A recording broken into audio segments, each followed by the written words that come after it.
Hola amigos, muy buenas noches y bienvenidos a la conferencia de psicoanálisis online gratuita de hoy, jueves 14 de octubre del año 2021. Mi nombre es Virginia Valdominos y os acompaño en este viaje por el conocimiento hacia el inconsciente, hacia el funcionamiento de la mente humana.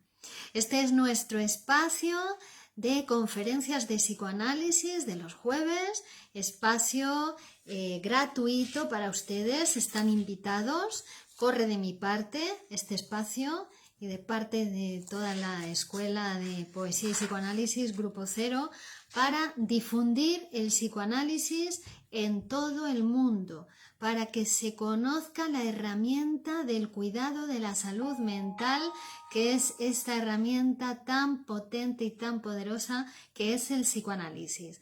Buenas noches, Wenceslao Cruz saluda desde México. Muy bien, muchas gracias. Bienvenidos. Tomen ustedes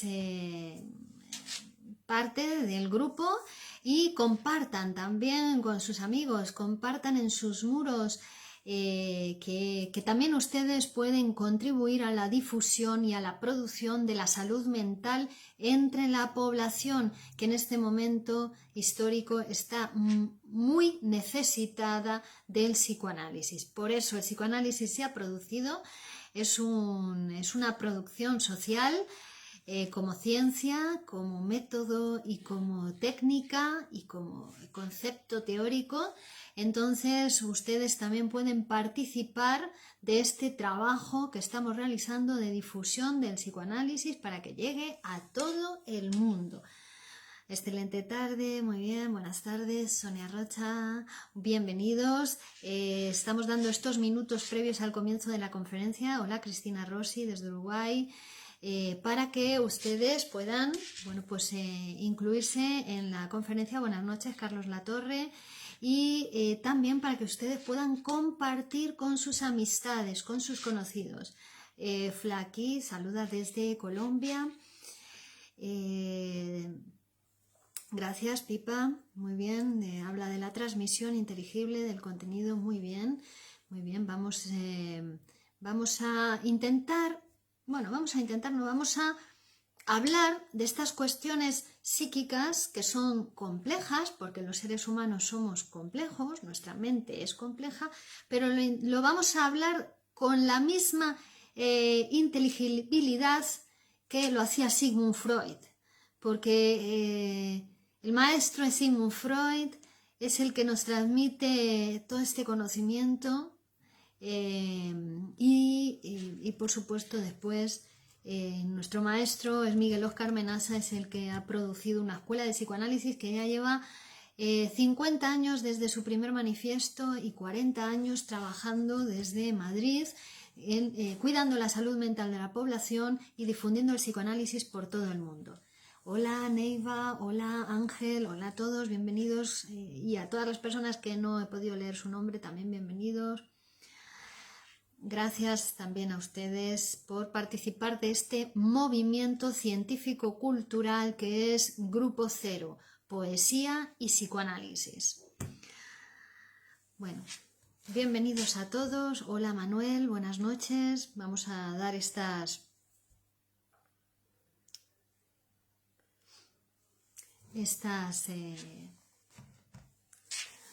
primeras preliminares para que vayan llegando el resto de participantes, puesto que todavía no es la hora establecida, pero hoy vamos a hablar, voy a ir adelantando ya el título de la conferencia de hoy, que ya todos ustedes conocen, sobre la sexualidad femenina. ¿De acuerdo? Y nos vamos a basar en un texto de Sigmund Freud que publicó homónimo con ese título en el año 1931. En realidad nuestra conferencia es homónima al texto de Freud, para ser fieles a la verdad. Entonces, sobre la sexualidad femenina, vamos a empezar a hablar de la sexualidad, ¿vale?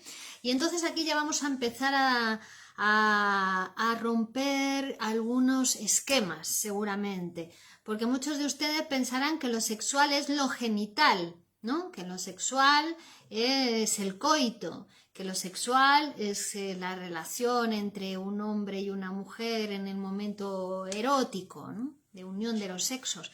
Y bueno, sí, lo sexual tiene que ver con eso, pero va más allá de eso en el ser humano, lo sexual. Lo sexual es todo aquello tocado por la palabra en el ser humano.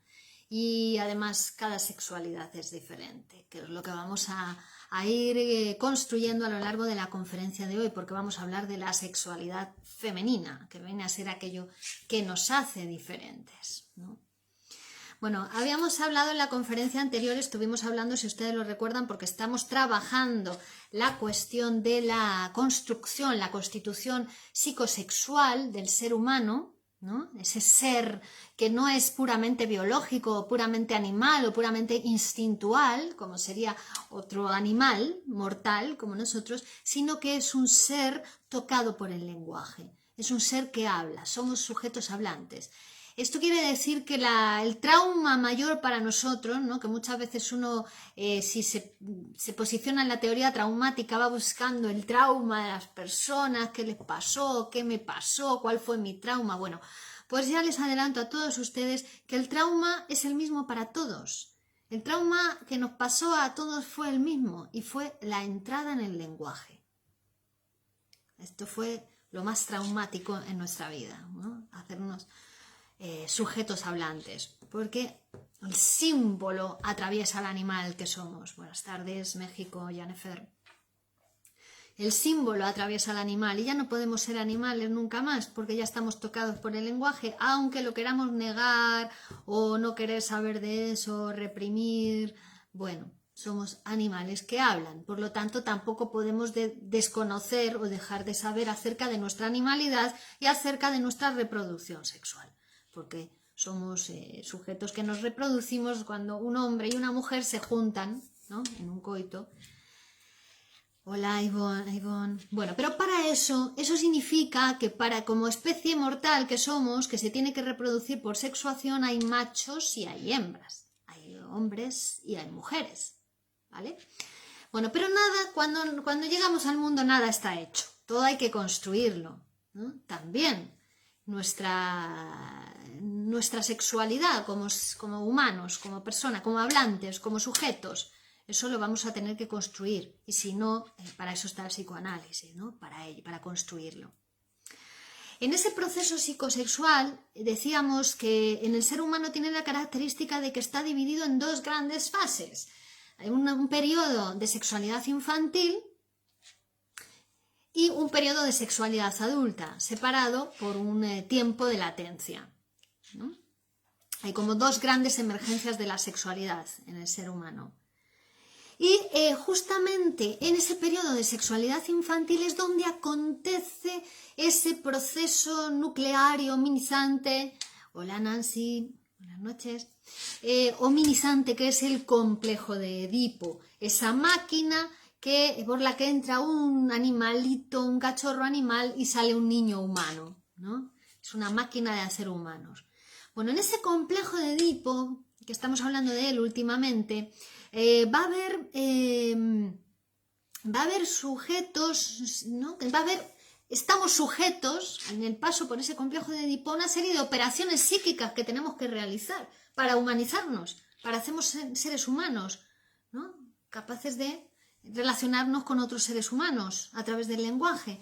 Vamos a tener que hacer, hola Marcos, hola Argentina, una serie de operaciones psíquicas que, bueno, lo que viene a decirnos aquí Freud hoy, que en ese paso a la elección de objeto propia de nuestra especie, ¿no?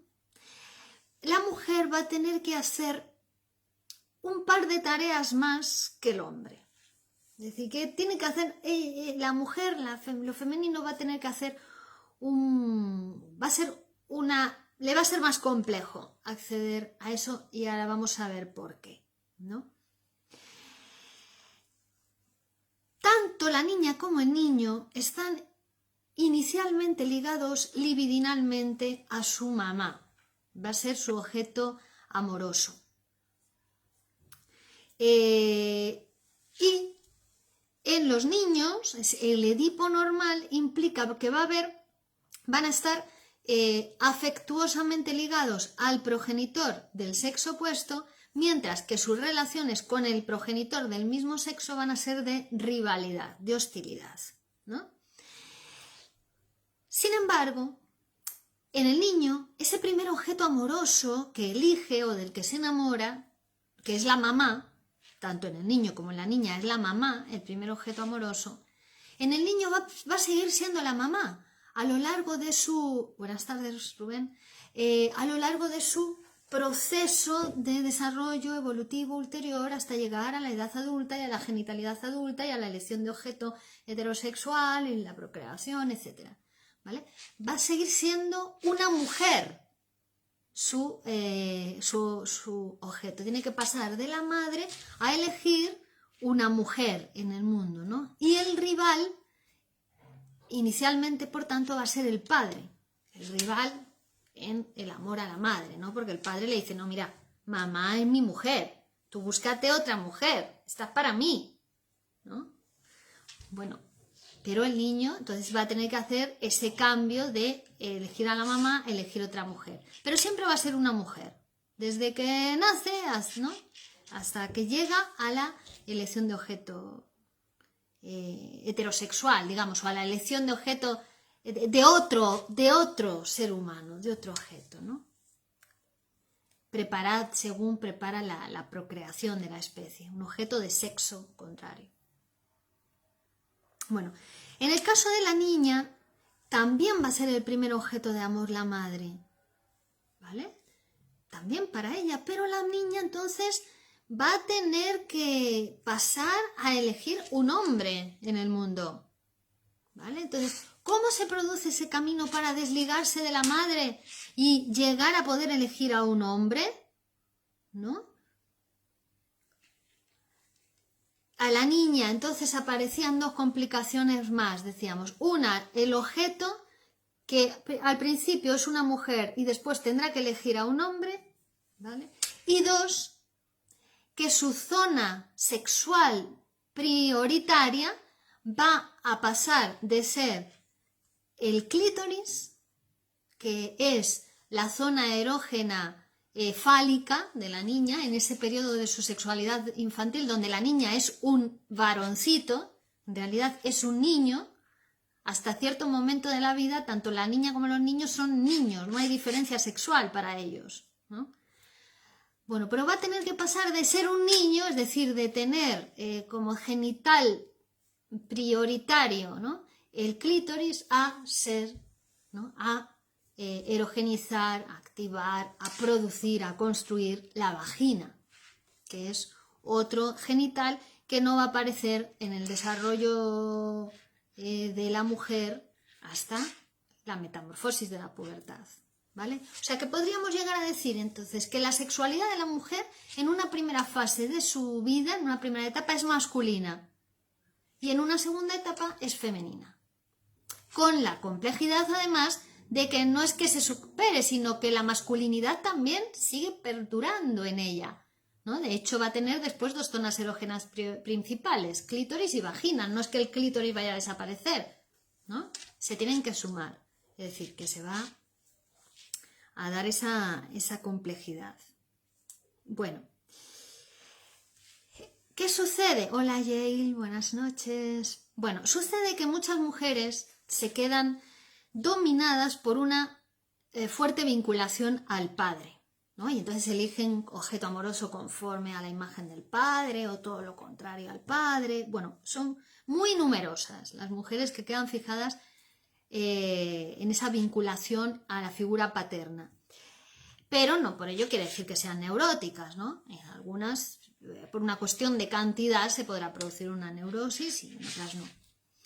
Entonces, a partir de estas mujeres que fuertemente vinculadas al padre, Freud extrae una serie de observaciones que nos va a exponer brillantemente, como siempre, que tienen que ver con la sexualidad femenina, ¿no?, que va a caracterizar esa concepción de la sexualidad femenino. Una de ellas es que cuando la vinculación con el padre ha sido muy fuerte, cuando la mujer está muy vinculada a su padre, en el análisis de estas mujeres se observa que esa fase de vinculación tan fuerte con el padre ha estado precedida por una apasionada vinculación exclusivamente materna. Es decir, que antes de estar tan vinculada al padre, en una fase previa estuvo igual de intensamente vinculada solo con su madre. Es decir, que hubo un cambio de objeto de amar a la madre a amar al padre. ¿Vale? La primitiva relación con la madre se había desarrollado de manera muy copiosa y multiforme. En todos los casos se observaba como esa vinculación, hola Óscar Alfredo, desde Perú, esa vinculación con la madre, bueno, pues que se había menospreciado considerablemente, ¿no? Cuando realmente era una vinculación que en casi todos los casos había perdurado hasta el 4.º año o incluso el 5.º año de vida. Es decir, ese primer florecimiento sexual del niño lo abarcaba esta vinculación tan intensa con la madre. Tanto es así que muchas mujeres quedan detenidas en esa primitiva vinculación a la madre, sin alcanzar jamás una reorientación hacia el hombre. Bueno, entonces empezamos a hablar, empezamos a observar, empezamos a dilucidar que en la mujer hay una fase preedípica que adquiere una gran importancia en ella, en el desarrollo de su sexualidad. Y en ese periodo preedípico, quiere decir antes del complejo de Edipo, antes de que quede prohibida definitivamente la madre y el padre y devengan las relaciones con ellos inconscientes, bueno, es posible que se den fijaciones, ¿no?, en esas primeras fases preedípicas, que después van, junto con las represiones, vamos a atribuir a la génesis de las neurosis, esas fijaciones a esas primeras fases, ¿vale?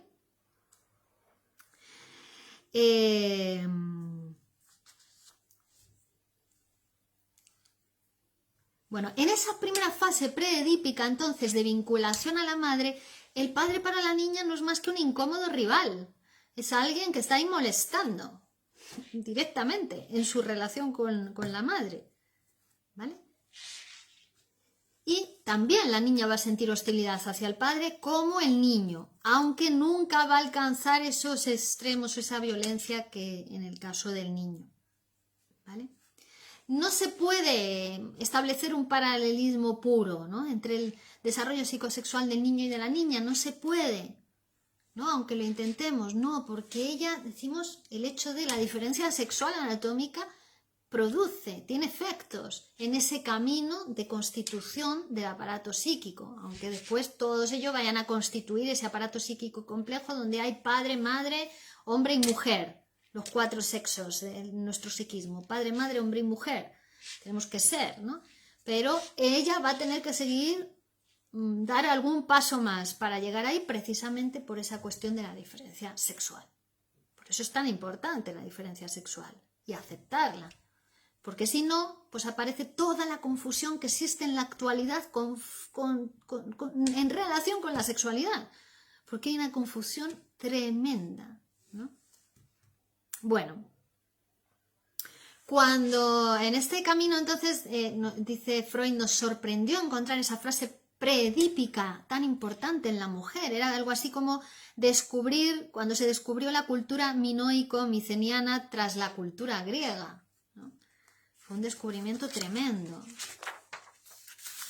Todo lo relacionado con esa primera fase de la vinculación a la madre, ¿qué sucede? Que es muy difícil de captar en el análisis de la paciente, ¿no? Es como, está como en las tinieblas, como nebuloso, difícil de revivir. Como si hubiese sido víctima todo ese contenido preedípico de una represión particularmente inexorable, ha quedado completamente reprimido, olvidado, oscuro, en la tiniebla. Justo, precisamente, esa fase parece que tiene una vinculación muy íntima con la génesis y la etiología de la histeria. ¿Vale?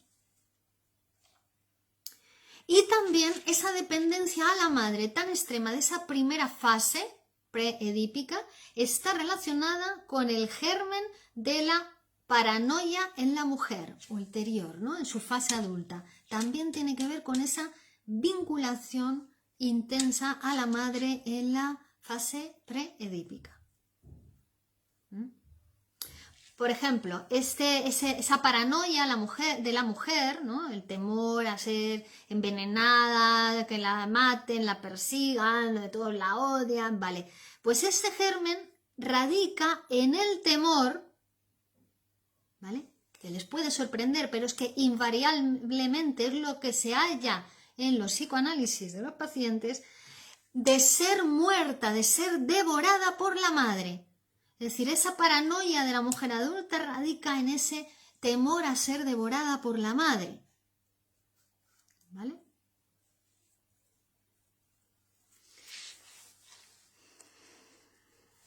Bueno, ahora vamos a ver con qué tiene que ver ese miedo a ser devorada por la madre. Bueno, entonces, decíamos que esa vinculación intensa de la mujer al padre no hace nada más que heredar esa vinculación intensa de la mujer a la madre en una fase previa, una fase preedípica. Y además, esa fase preedípica persiste durante un tiempo mucho más largo del que nos suponíamos. Bien. Entonces vamos a insertar estas nuevas conclusiones, estos nuevos conocimientos ahora en el caso de la evolución sexual o la constitución psicosexual para la mujer, dentro de ese cuadro que es el que venimos trabajando, ¿no? Parece que entonces esa disposición bisexual, que hemos dicho que es algo propio de la especie humana, esa disposición bisexual, pues esto se puede amar, ¿no? Se puede libidinizar un objeto, sea masculino o femenino. Bueno, pues parece que esa disposición bisexual es más patente en la mujer que en el hombre, ¿no? ¿Por qué? Pues precisamente porque la mujer no solamente tiene un solo órgano sexual, ¿no? Como el hombre, que tiene el pene, digamos, sino que la mujer tiene dos, la vagina y el clítoris, que es el análogo al pene masculino, que es el que tiene las mismas terminaciones nerviosas que el glande, digamos, del pene masculino, ¿no? Que durante muchos años ese clítoris ha sido el único órgano sexual de la niña, porque la vagina va a aparecer, como decíamos, a la edad de la pubertad, va a aparecer, se va a construir, va a empezar a pulsar, va a empezar a tener vida, ¿no? Hasta la pubertad no hay pulsión vaginal. Algunos autores hablan de pulsiones vaginales precoces, pero bueno, todos concluyen que es algo incipiente y tampoco está, parece que sí, que hay opiniones, pero cuando la pulsión sexual actúa, la pulsión vaginal propiamente dicha, es en la pubertad. Es decir, antes de ahí la sexualidad de la mujer es masculina, como decíamos, no, todavía no existe lo femenino en ella. Es como si fueran dos varoncitos que se miran, ¿no? Y no pueden pensar que uno sea diferente de otro. Lo que piensan es que uno tiene una cosita en la fase fálica, que es cuando ya están capacitados para ver la diferencia, piensan que uno tiene una cosita de hacer pipí más grande y el otro tiene una cosita de hacer pipí más chiquitita, muy chiquitita, ¿no? Bueno. Vale.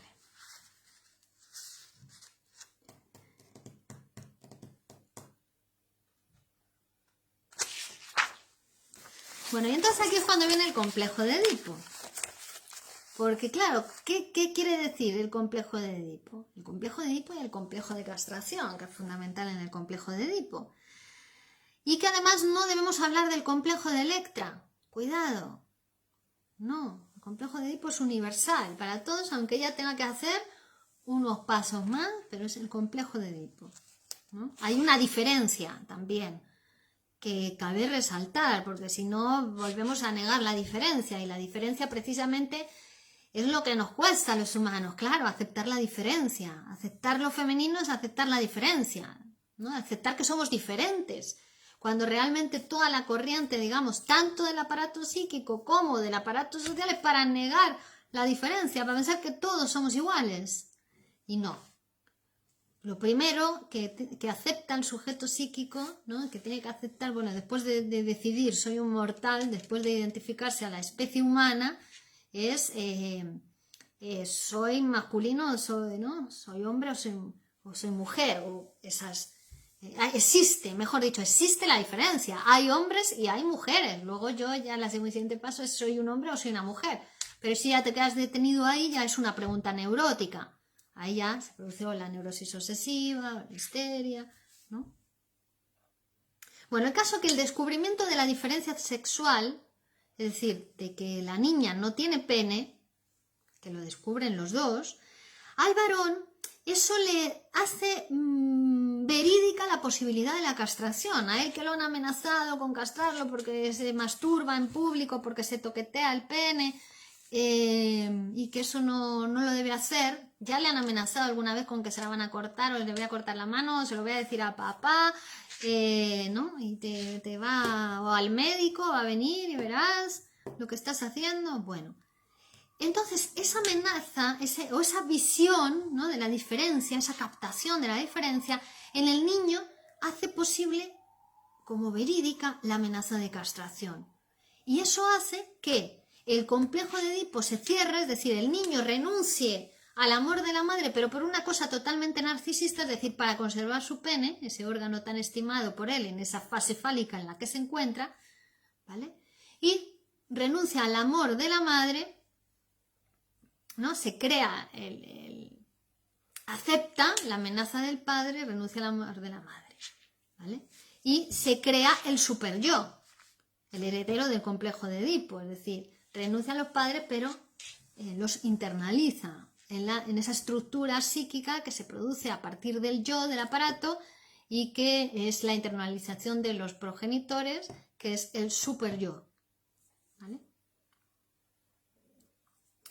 Pero, ¿qué pasa con todos los movimientos de lo no binario? Hombre, mujer, masculino, femenino. Bueno, son hombre, mujer, masculino y femenino, ¿no? Una cosa es la identificación con el objeto, identificación, y además la identificación es a un rasgo siempre. Rasgo binario o rasgunario. Es a un rasgo. O sea que masculino y femenino, dice Menasa, son dos construcciones teóricas de contenido incierto. Dos construcciones teóricas de contenido incierto. Entonces vamos a ver qué es la constitución de eso en un aparato psíquico. ¿Cómo se constituye la sexualidad femenina? Que es algo radicalmente diferente a lo masculino, a lo femenino. Primero tenemos que aceptar esa diferencia radical. Manuel, ¿con una regañina cualquiera por parte del padre también se efectúa la amenaza de castración? Bueno, si el niño está en ese momento, claro, de su construcción psíquica. De nada, Rafael. Sí, claro. El niño necesita límites, ¿no? Necesita que frente a esa cuestión haya un límite. A veces no es una, a veces son varias veces, ¿no? A veces yo os tengo que repetir las cosas varias veces para que las entendáis, niños míos.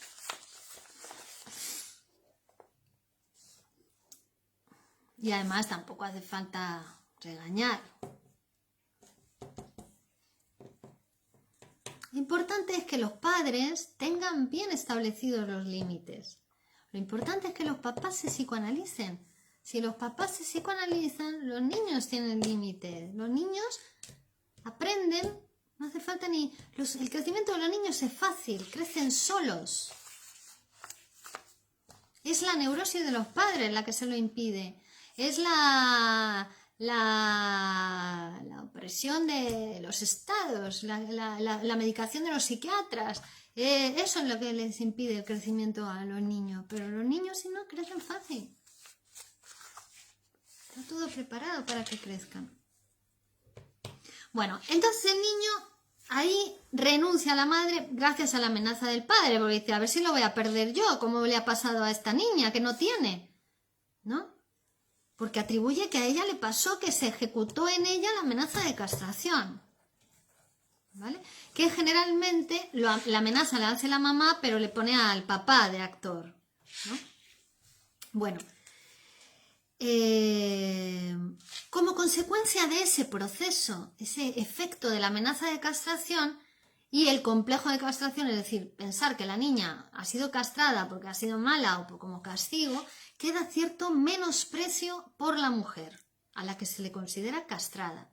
Y este es un menosprecio del niño, y vamos a ver que después la niña también va a tener menosprecio hacia la mujer, porque ella también se considera castrada en un momento, ¿no? Como si hubiera sido castigada, o como si no le hubieran dado lo que tendría que tener. Bueno, pero de ahí radica también mucho esa cuestión del menosprecio a lo femenino y a la mujer, y el miedo a la mujer, y el querer que la mujer sea igual que el hombre, y la negación de la mujer, y bueno, tanto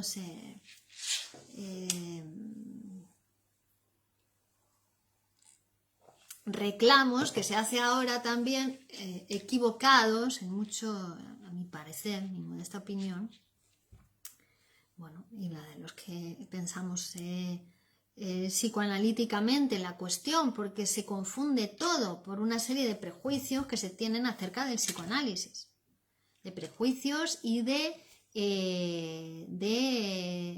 negación, o sea, de no querer saber de uno, porque cuando uno rechaza el psicoanálisis o reprime o impide que llegue a los hospitales, a los colegios, a cualquier lugar, a los centros médicos, en todos los sitios, ¿no?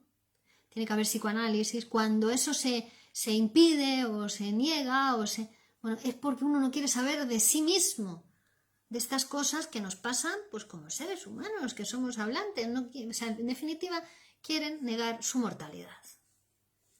Bueno, dice, bueno, gracias, un placer escucharte, dice Alicia. Por aquí tenemos a Elizabeth. Hola Virginia, un gustazo estar contigo nuevamente. Un besazo desde Córdoba, Veracruz, México. Juan Sebastián, cuando ocurre un complejo de Edipo negativo también hay desprecio de la niña hacia la madre.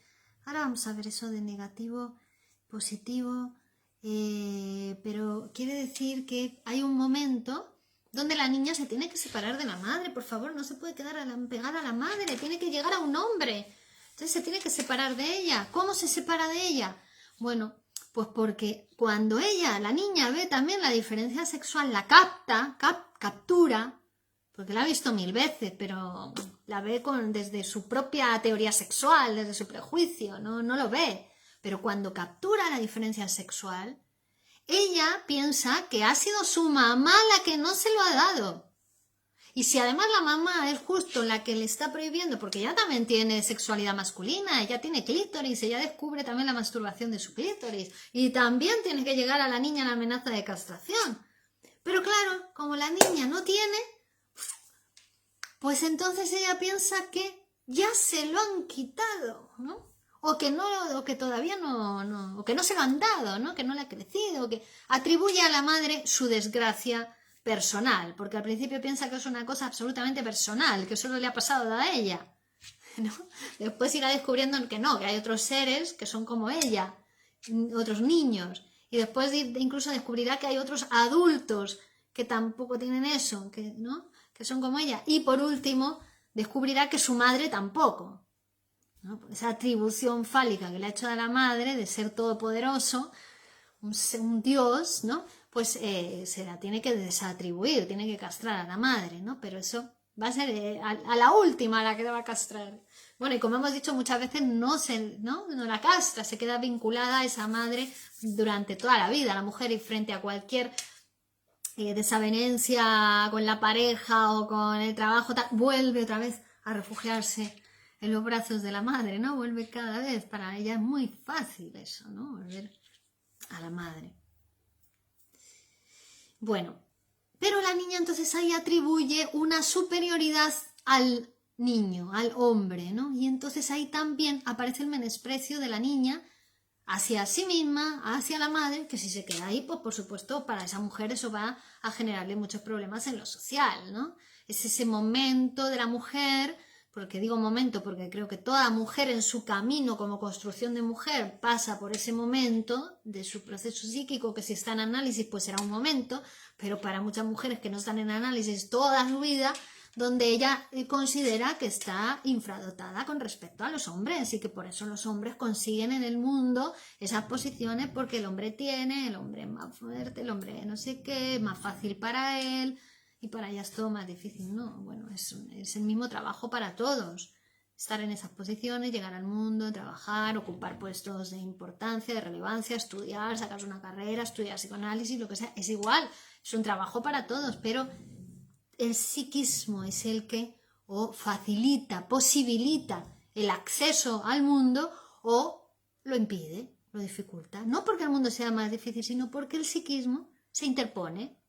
El psiquismo es el que se interpone entre la persona y el mundo. La neurosis, mejor dicho, por un psiquismo sano facilita. Es un trampolín para el mundo, es una potencia, es un segundo cerebro, como digo yo a veces, ¿no? Es una potencia, despertar el inconsciente, es una fuerza, una energía, pero la neurosis también tapona, dificulta ese pasaje, ¿vale? Gis, Virginia, te admiro mucho, te mando un saludo desde México. Gracias, Gis, besos también desde aquí. Bueno, entonces, en ese momento...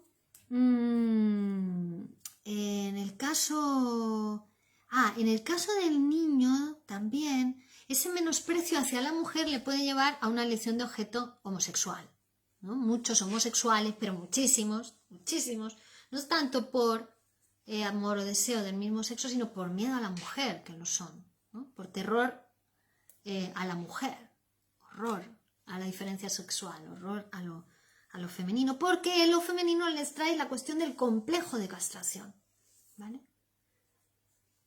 Amar y trabajar sin límites, Edipo, saludos. Ajá. ¿Vale? Bueno, en el caso de la mujer, ¿qué pasaba? Decíamos, el complejo de Edipo no va a cerrar, o sea, el complejo de castración en el chico cierra el complejo de Edipo, porque ahí renuncia, pero en el caso de la mujer inicia el complejo de Edipo, porque cuando ella ya se da cuenta de que ella no tiene y que la madre tampoco, menosprecia a la madre, y ahí es cuando se puede separar de ella. Es como un paso en esa constitución de la sexualidad femenina, el menosprecio a la madre. Entonces, ahí pueden seguir tres caminos. Decíamos, o ir hacia la feminidad normal, o reprimir toda su sexualidad porque se siente en inferioridad con respecto al chico, y además la madre le ha reprimido la masturbación y entonces ella pasa a una actitud pasiva, ¿no? Reprime la mayor parte de su masculinidad, no solamente para la sexualidad y la masturbación, etcétera, sino también para otras áreas de su vida. Reprime la masculinidad, que en una mujer tan necesaria es la masculinidad también, ¿no? Para ir a trabajar, para dirigir un equipo, para cualquier trabajo en el mundo, ¿no? Hay que tener masculinidad, también la mujer. Bueno, pero ella por ese camino la reprime y entonces queda, bueno, pues reprimida, ¿no? Sexual, inhibida su sexualidad, y puede estar así toda la vida. El segundo camino lleva hacia la autoafirmación de la masculinidad, es decir, que cuando ve la diferencia sexual, cuando la captura, ahí eso no va no le mola nada, ¿vale? Y entonces lo que hace es como autoafianzarse en la masculinidad propiamente infantil. Hemos dicho que hasta ese momento la niña había sido un varoncito, su sexualidad era masculina, entonces se autoafirma y entonces va a conservar, puede conservar hasta una edad insospechada la esperanza de que algún día va a tener pene, algún día lo conseguirá, algún día lo crecerá, ¿no? Esa va a ser la finalidad cardinal de su vida, que durante largos periodos puede dominar incluso la fantasía de estas mujeres, ¿vale? Es lo que llamamos el complejo de masculinidad. Y que también puede llevar, por supuesto, a una elección de objeto manifiestamente homosexual, es decir, a elegir a una mujer como pareja. Doctora, la verdad me encanta su sabiduría y hace poco, es que la estoy escuchando, bendiciones. Gracias, Flaki. Es la sabiduría del psicoanálisis, de Sigmund Freud. ¿Por qué se dice que el psicoanálisis es heteronormativo? Pues yo qué sé. Vete tú a saber. Se dicen tantas cosas del psicoanálisis cuando no se estudia. Yo les animo a todos a estudiar. Bueno, pueden hacer lo que quieran. Yo estudio. Ustedes hagan lo que quieran. Yo estudio porque es una sabiduría que quien hace el trabajo la puede conocer, ¿no? No solamente la puede conocer estudiando, sino que si se psicoanaliza puede utilizarla para sí mismo. Toda esta luminaria, estas linternas que nos trae el psicoanálisis para ver nuestro propio psiquismo y cómo nos afecta en nuestra vida, nos la pone a nuestra disposición el psicoanálisis para que nos vayan iluminando nuestro camino y sea más fácil para nosotros en la vida, para combatir a la neurosis, para combatir a la enfermedad mental. Ese es el verdadero combate que tenemos que luchar, la enfermedad mental que se está apoderando de los hogares, de las familias, de las empresas, la enfermedad mental que es tan fuerte en estos 2 últimos siglos que tuvo que producirse el psicoanálisis para curarla, a pesar de todas las fuerzas económicas en contra de que se cure la enfermedad mental en el mundo. Bueno, pues aquí está el psicoanálisis, tan joven, tan vital, tan pleno de vida, tan deseoso, porque nos habla de nuestro deseo como humanos, que va más allá de cualquier otro, de otros intereses. El deseo humano es la vida misma. Bueno, pues aquí está, trabajando en todos nosotros el psicoanálisis, ¿no? ¿Para qué? Para producirnos como sujetos psíquicos y sociales, para estar en el mundo, para trabajar el mundo, para transformar nuestras realidades, señoras y señores.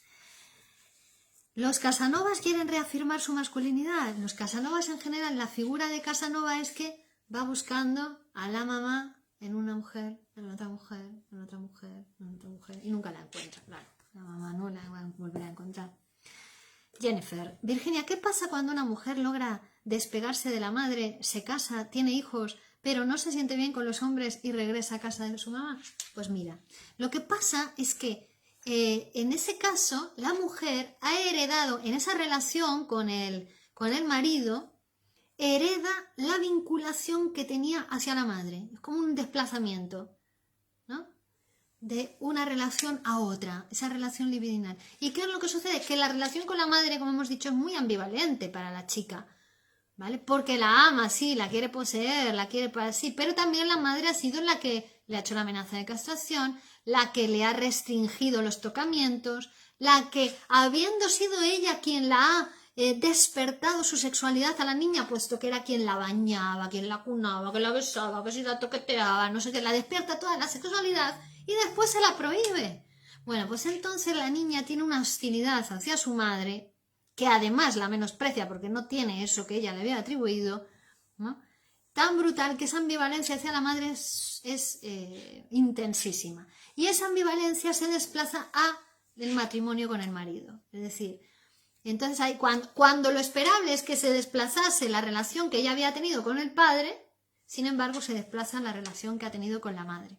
Y son esos matrimonios que se pasan discutiendo, tal como ella discutía con su madre. Dice Freud que los segundos matrimonios son más pacíficos, son más pacificadores, porque heredan la relación de la niña con el padre, la vinculación con el padre, que siempre es más pacífica que la vinculación con la madre. Dice...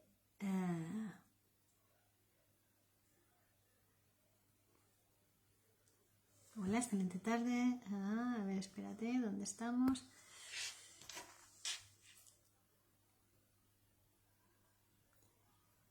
Vamos a ver.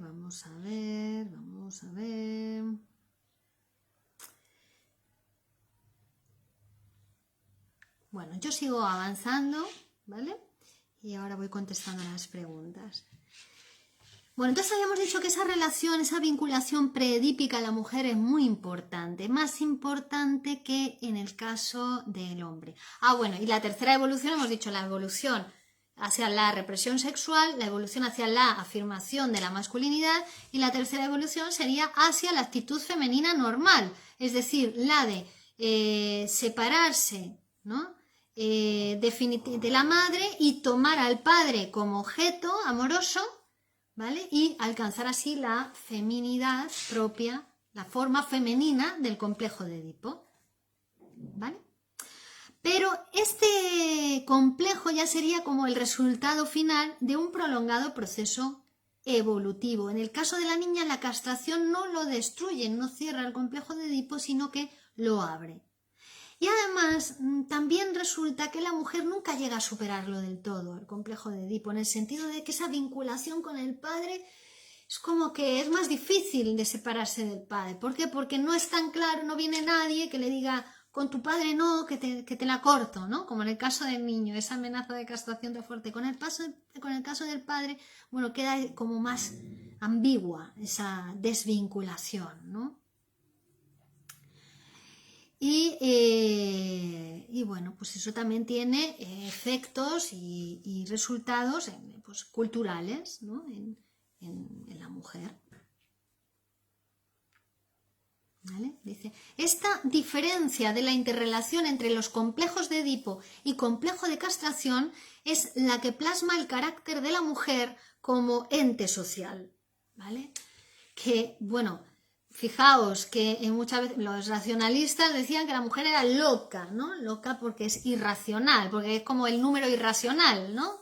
Que no es entero, no es el número natural, como no la entienden, es loca. Pero bueno, a la mujer no se la puede entender, ¿no? Hay que amarla. A la mujer hay que amarla. No se la puede entender. Vale. Bien.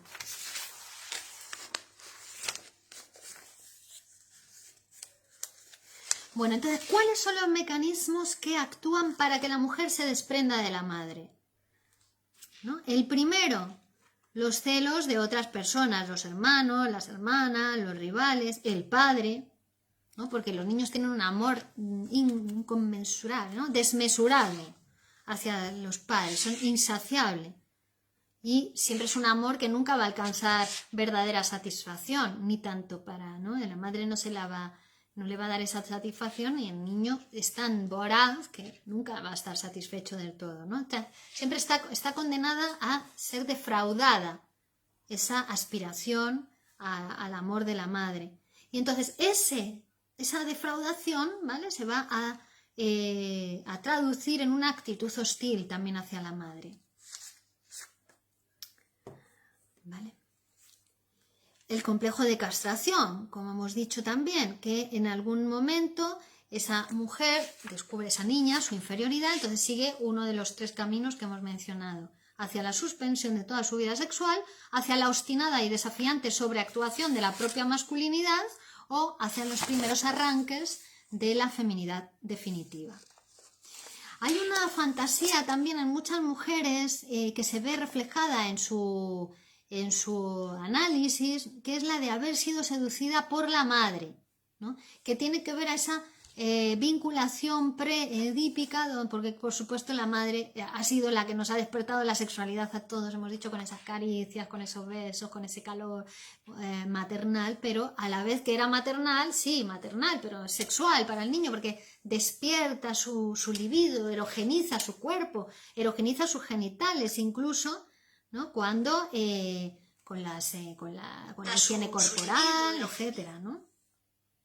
A ver, aquí tenemos preguntas. Me gusta mucho escuchar sobre psicoanálisis. Me sirve a diario a pesar de ser un hombre común y corriente. Muchas gracias, doctora. El psicoanálisis es para las personas comunes y corrientes, es para todo el mundo, para todos nosotros. No debe estar encerrado o en un pedestal para unos pocos, no, el psicoanálisis es para todos. Todo el mundo puede y debe psicoanalizar. Amenaza. Un segundo. ¿Hola? Sí. Vale, muy bien. Ok, pues nos vemos ahora. Vale, perfecto. Gracias, un beso. Vale. A ver, vamos a ver qué más preguntas tenemos.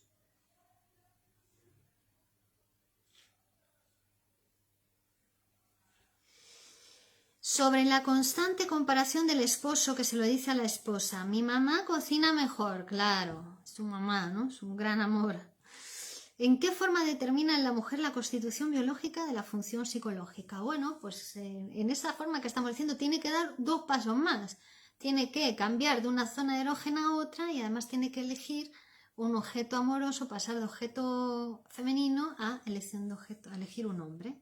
Eso le hace, eso por la diferencia sexual, eso porque ella tiene vagina y tiene pene, es distinto. Karina.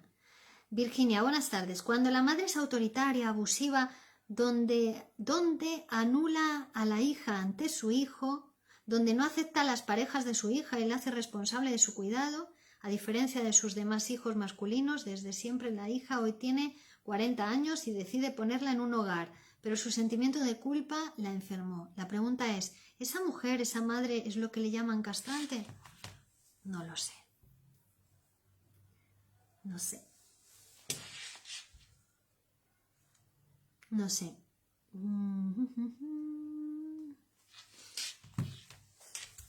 Tendría que asociar libremente esa persona y no sé si tiene que ver más con su propia castración, ¿vale? Que tiene que hacer y que como no la hace, pone la responsabilidad en su madre. Claro, porque también nos dice aquí Freud que hay como en ese periodo de la niña, ¿no? Dice, claro, esa hostilidad, ¿no? La hostilidad que desarrolla hacia su madre, porque la madre no le ha dado lo que ella cree, o porque la madre le ha restringido, le ha reprimido, ¿no? Que también a veces se traduce en angustia, esa hostilidad, por el mecanismo de la proyección, ¿vale? Que es facilitado porque todavía la organización psíquica es inmadura en el aparato psíquico, entonces el niño tiende a proyectar, es decir, todo lo que proviene de su propio aparato psíquico desagradable lo proyecta como si viniese del exterior. Todavía está en ese proceso de identificación, el yo, no yo, que el mundo interior, el mundo exterior. Entonces lo desagradable que proviene del interior lo proyecta hacia el exterior y en ese proceso de proyección también puede acusar a la madre de cosas que tienen que ver con ella. No lo sé. Sí, tendría que hablar en psicoanálisis y entonces él le podría interpretar. ¿Vale? No es lo que parece, ¿no? Una cosa es la apariencia, pero la apariencia siempre es una apariencia. Cuando la persona empieza a hablar, eso todo se va transformando. Son frases que se van transformando en otras frases y se va transformando la vida del sujeto, la vida de la persona. ¿Vale? Bien, entonces, le prohíbe la masturbación. Ahí abandona a la madre, se rebela contra ella. Bueno, esto ya lo hemos comentado.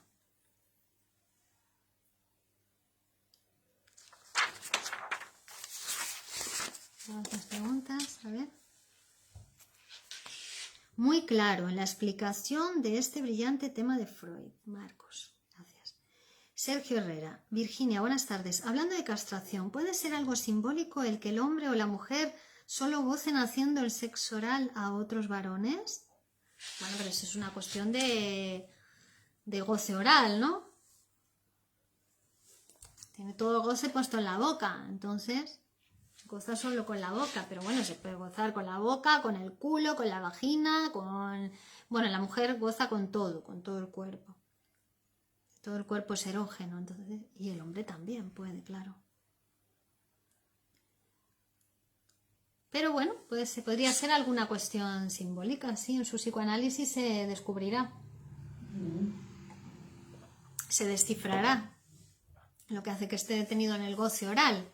Claro, es muy interesante porque ella va a pasar por todas las fases del desarrollo psicosexual libidinal y la relación con su madre va a adquirir de estas diferentes fases los rasgos característicos. Es decir, si es vinculada a la madre como en una posición oral, ¿no?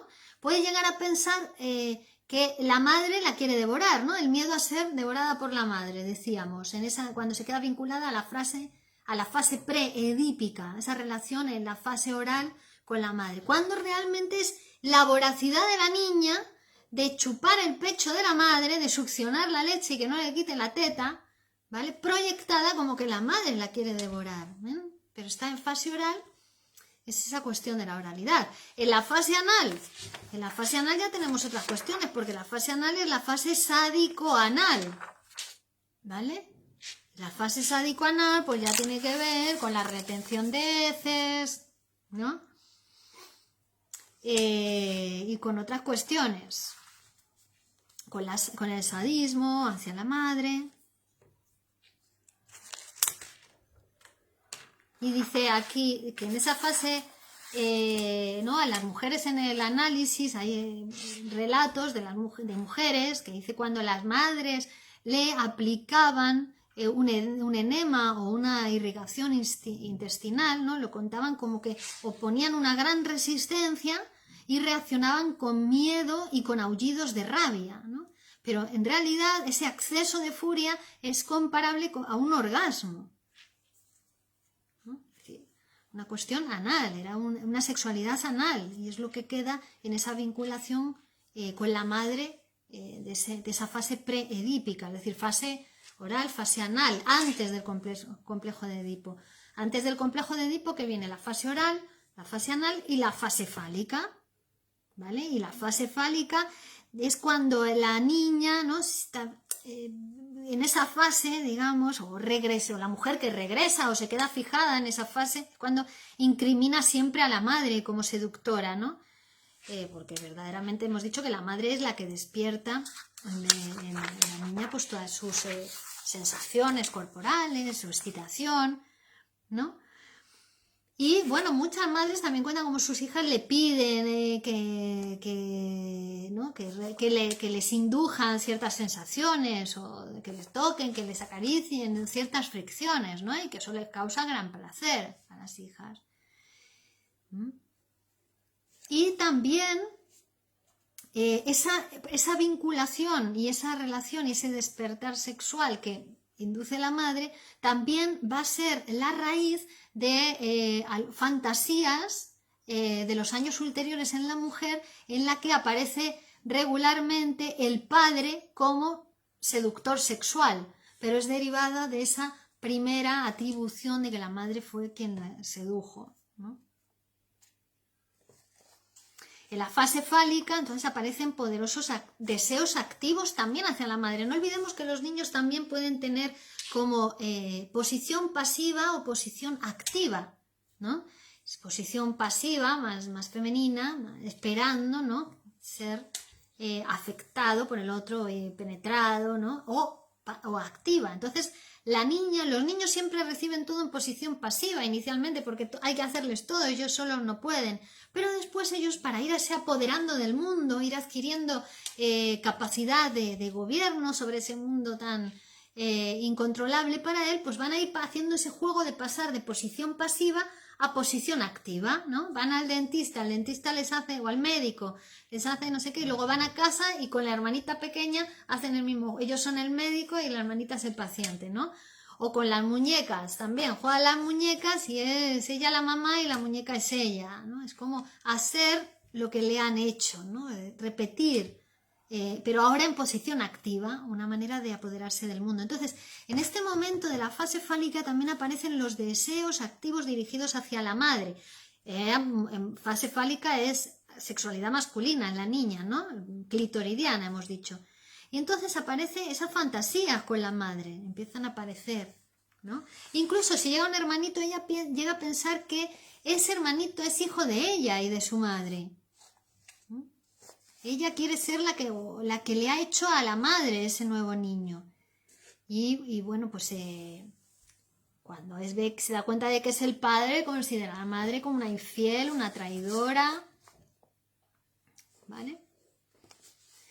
El desprendimiento de la madre va a ser un paso importantísimo en el desarrollo de la niña y no solamente, como estamos viendo, implica un mero cambio de objeto de madre a padre, porque va a quedar toda esa hostilidad, porque esa separación de la madre se hace con hostilidad, se hace bajo el símbolo del odio, es necesario para esa separación, digamos, ¿no? En su justa medida, y así queda ahí, es porque ha habido una fijación, una detención, una regresión a ese punto del desarrollo psíquico, y además esto se produce cada vez, no crean ustedes que el Edipo está funcionando permanentemente en nosotros. Todo lo que nos pasa en nuestra vida adulta tiene que ver con eso. Nuestra sexualidad actual es la sexualidad infantil, la condición de ser reprimida.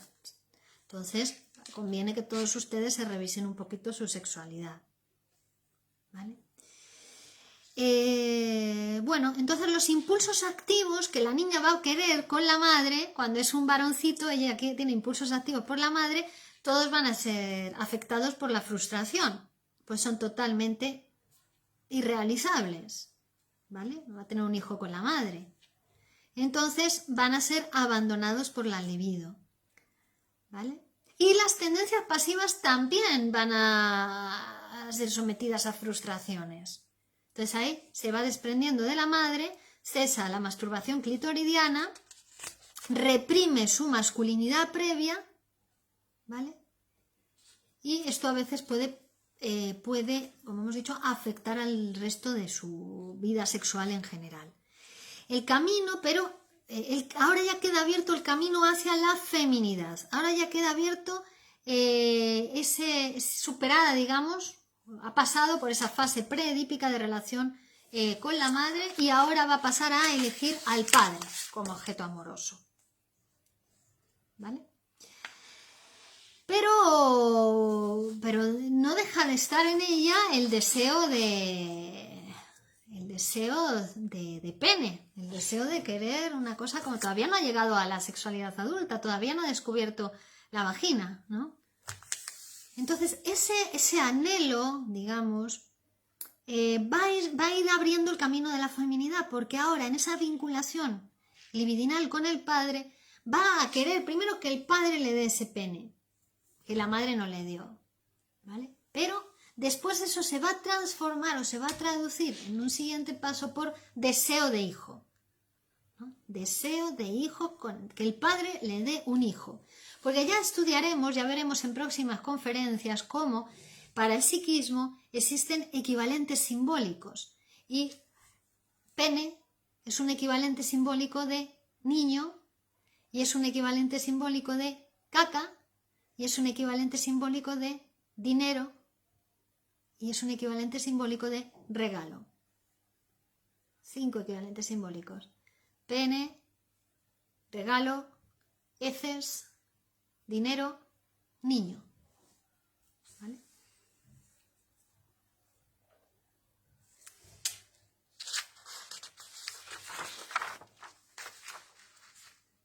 Bueno. Entonces, bueno, pues en esa relación con el padre, que también va a ir quedando defraudada, ahí la niña es donde tiene que ver si vuelve de nuevo a la relación con la madre, regresa de nuevo a los brazos de la madre, o si, bueno, pues continúa en ese camino propio de la feminidad, o hacia la feminidad, ¿vale? O fluctúa entre ambas actitudes. El camino de la feminidad, como vemos, siempre va a ser más difícil y además hay que hacerlo cada vez. No es algo que se alcance y ya está.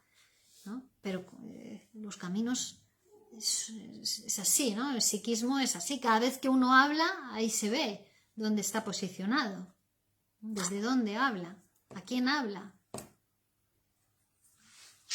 A ver, había por aquí unas preguntas. Excelente explicación, Virginia, gracias. Cristina, con respecto a esta vinculación con la madre, ¿en mellizas son diferentes? Sí, claro, los mellizas son dos personas distintas, no son iguales.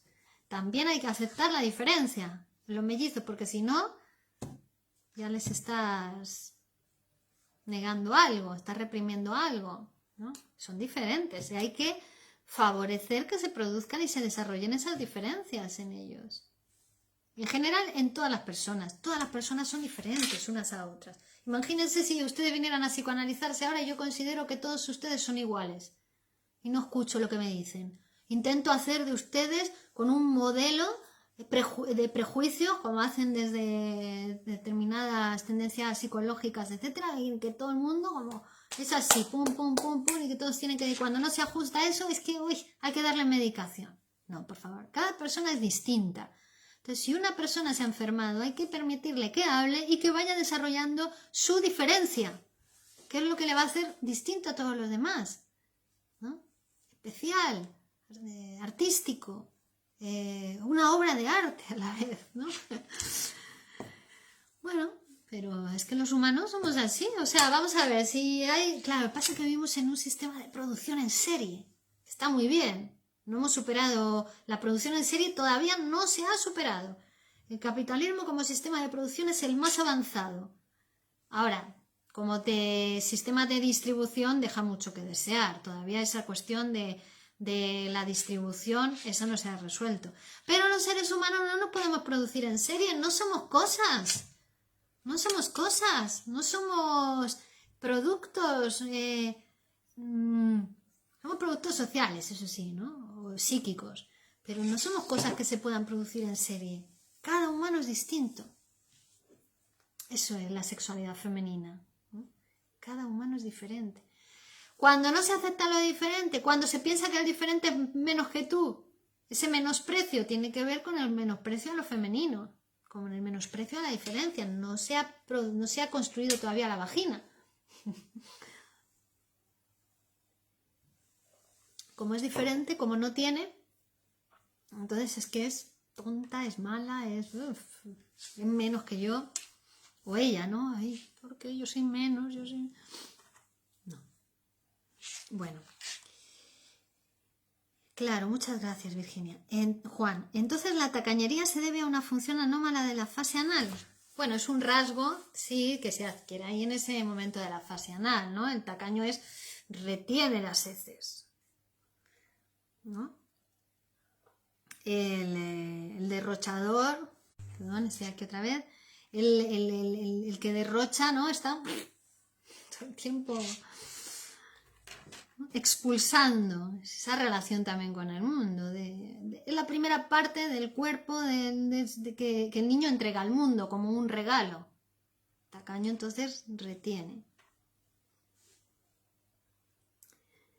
Excelente explicación con respecto... ¿Vale?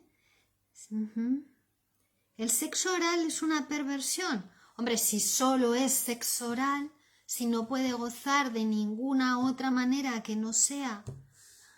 ahí está la perversión, en que solamente es de esa manera y no puede otra. La perversión es eso. ¿Vale? Y bueno, luego también hablar es oralidad, ¿no? Que también cuando uno comienza en su psicoanálisis y empieza a hablar, descubre ese goce de hablar que también se hace con el mismo agujero y que es súper gozoso, ¿no? Hablar en análisis, hablar libremente. ¡Wow! Conocerte a partir de lo que dices. Sobre todo cuando uno empieza a psicoanalizarse de verdad, a hablar libremente. ¿Sabéis lo que es eso? Sin que te juzguen. Vale. Me enuncian las 3 fases. Fases o caminos. Las fases son oral, anal, fálica, complejo de Edipo, periodo de latencia y genital. Metamorfosis de la pubertad. Los 3 caminos son camino hacia la feminidad normal, el camino hacia la inhibición sexual o el camino hacia la autoafirmación de la masculinidad. Vale. pues yo creo que están todas las preguntas contestadas. Muchísimas gracias a todos. No somos producto de recambio, muy bueno, claro. Pero es interesante decir también que el sujeto psíquico y social, que el sujeto no es, si no es psíquico, no es social. No es social, si no es psíquico. Y no es psíquico si no es social. ¿Vale? O sea que hay que estar en el mundo para ser un sujeto psíquico. Y para hacer ese pasaje al mundo, psicoanálisis, se lo recomiendo a todos ustedes. Si quieren psicoanalizarse conmigo y tener un psicoanálisis de alta calidad, alta eficacia y extrema confidencialidad, pueden ustedes contactar conmigo, con Virginia Valdominos, psicóloga y psicoanalista de la Escuela de Psicoanálisis Grupo Cero, y les atenderé personalmente. Podéis contactar conmigo a través de Facebook, a través de mi página web, ahí tenéis todos los medios de contacto en www.virginiavaldominos.com y a trabajar. Bueno, muchas gracias, ahora ya a descansar por hoy y continuamos el próximo jueves, que vamos a hablar de las consecuencias psíquicas de la diferencia sexual anatómica. ¿Vale? Vamos a seguir trabajando este tema de la diferencia sexual. Besos a todos, abrazos y os espero la siguiente. ¡Chao!